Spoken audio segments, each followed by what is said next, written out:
thing about text that we quickly all learn, and when I say we, I mean those special few people that decide to gather together for the whims of a little tale, is that he never really told us everything about himself. Of course, this went without saying. You can't exactly be as mysterious as text and of course tell every single last thing about yourself. I mean, that kind of destroys the whole mystique. But still, I mean, it's one thing to not really tell everything about yourself, but it's another thing to not even tell people what you have planned or why you decided to pick a few people for whatever crazy plans you had. Of course, we had no idea there was even a plan to begin with, or that he chose all of us carefully. That came way down the line, and it was still something that we all had to piece together. Of course, this is not even saying that we have pieced everything together, or that we figured everything out. There's still quite a few mysteries about this guy, the people he chose, and what his grand design was. But there was no doubt in question. There was a grand design. Of course, I'm getting ahead of myself. One thing that definitely was common with just about every single last interaction I've ever had with text was that there was always weirdness going on. Things were always weird when text was around, or if he had anything to do with whatever the hell I was doing. Nothing went smoothly with the guy. Nothing. Of course, that also meant that there was never a dull moment. And after all, nobody really wants to go through dull moments, but, I mean, things really bordered on weird with this guy. No, you don't understand. I mean weird. Not just weird, but weird. No, weird. Let me give you an example. One particular time I had to sort of lay low after my last job. You know, just in case guys haven't forgotten, I am an assassin. And of course, being an assassin, there sometimes comes a time when you kind of have to lay low.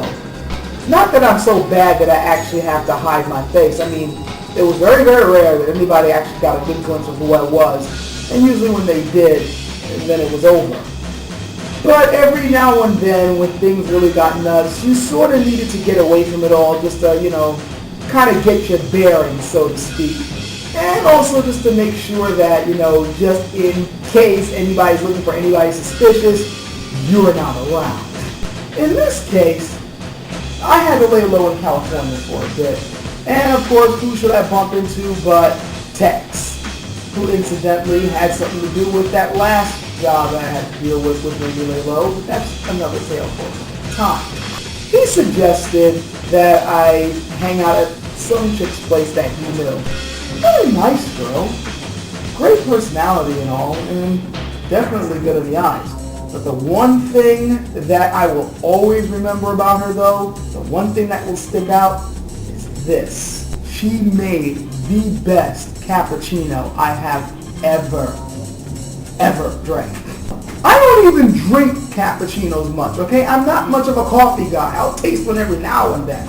But believe me, if I ever bump into her again, it's guaranteed I'm going to have at least 2 of her cappuccinos.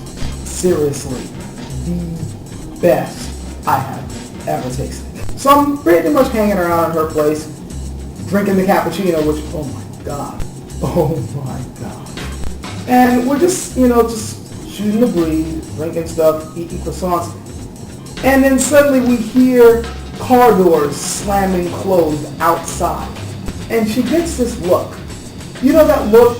It's not exactly a look of fear, but it's still at the same time the sort of, that sort of bad news look. You know, the look that's like, okay, I didn't want this to happen, but it is. She had that look. And, in my line of work, you kind of recognize it. So I'm like, okay, what now? And she says, and I kid you not, it's the clowns. The clowns? Yes, the clowns. Now, keep in mind, she's not making a figure of speech. This is not her insulting whoever the hell it was outside. Because when I looked out the window, it was indeed clowns. Stupid curly wigs, orange hair, big ass shoes, stupid clothes, makeup. Clowns. Only they didn't exactly carry the usual clown accessories. You know, juggling items, balls, flowers with water squirting out of them, horns honking. Nah. They had something else. They were backing Uzis, okay? Uzis and MAC-10s. And I couldn't help but thinking, okay, if you're going to be making a hit in the house, couldn't you at least have some weapons with some freaking silencers so that they wouldn't hear whatever the hell's going on? But no one told them that. Now, they were packing submachine guns, rather loud submachine guns. But I wasn't too worried, you know, other than the fact that there were 6 of them, but I wasn't too concerned. You see, it's times like those when it's always good that you carry one of these and one of these. The funny thing was, the girl I was with reached out and got a shotgun. She didn't seem to be the type of person who would carry a shotgun, but there it was, sawed off and everything, and she pretty much went, go around the back, we'll take them by surprise. I'm like, okay, good plan. So I did, snuck around the back, then went towards the front, and do I even need to describe the rest? So the clowns kicked down the front door only to be, you know, greeted with a blast of buckshot. They scrambled for cover, and a couple of them, as they dived into the bushes, had to bump into me and 3 feet of steel. So that was 2 gone. The third one got plugged in the head by my pistol, while the rest of them got to meet Miss Buckshot coming in from the house, taking those fools out. The only problem was, you see, the sword was silent, the pistol wasn't really all that loud, but the shotgun was. So of course I was a bit worried about any cops that happened to be showing up. But she was like, nah, don't worry about it. They usually don't come around this neighborhood. Really? Really? And then that's when Tech shows up. Why does he always show up in these really weird freaking situations? Except he had a couple of other guys with him, and he just simply said to us, before we can even ask questions, I'm just here to clean up the mess. So they did. Got rid of the bodies, and we all went right back inside and continued drinking the cappuccinos and chatted with Tex, and then he left.